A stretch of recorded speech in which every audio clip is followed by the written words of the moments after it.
Millions of your tax dollars will soon help to improve a major interstate in the South Metro. Today, Minnesota Senator Amy Klobuchar and Representative Angie Craig announced $5 million in federal funding have been secured for parts of Dakota County. This includes major improvements for I-35 and the Highway 50 corridor.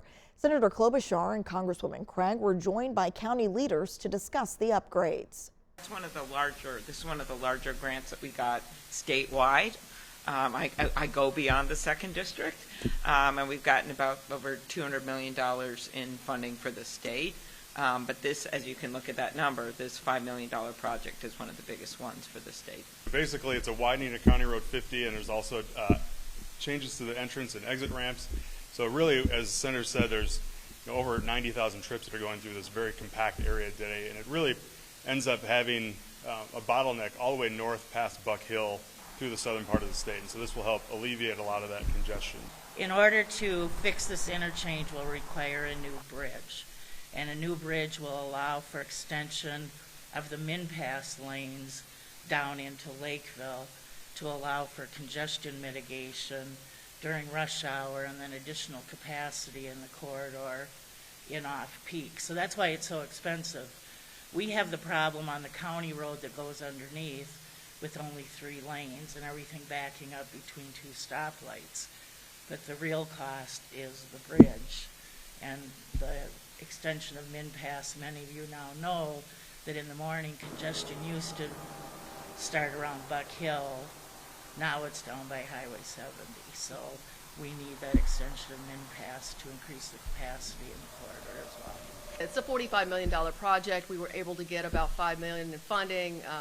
We'll do some planning with these dollars, but we would implore the state and the governor to prioritize this project in its work here in this session as well. Yeah, and so how this works is the $5 million is not only obviously real money, that's actually the checks in the mail, right? It's done. It's not like they're applying against someone else for a grant, the county, and going to get the money.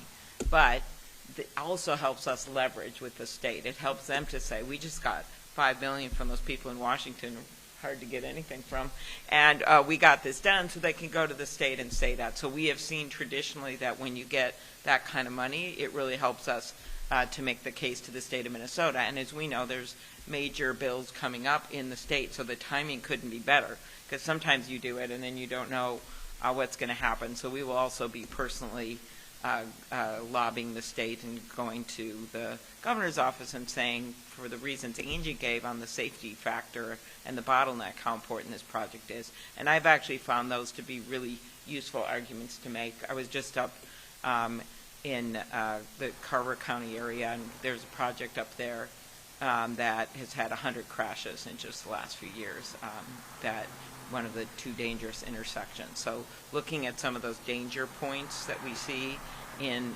counties actually surrounding the metro, it tends to be because the roads weren't set up for the amount of traffic that we're seeing in places like Sherburne and Carver and in Dakota, tends to have been some of my priorities in the last few years.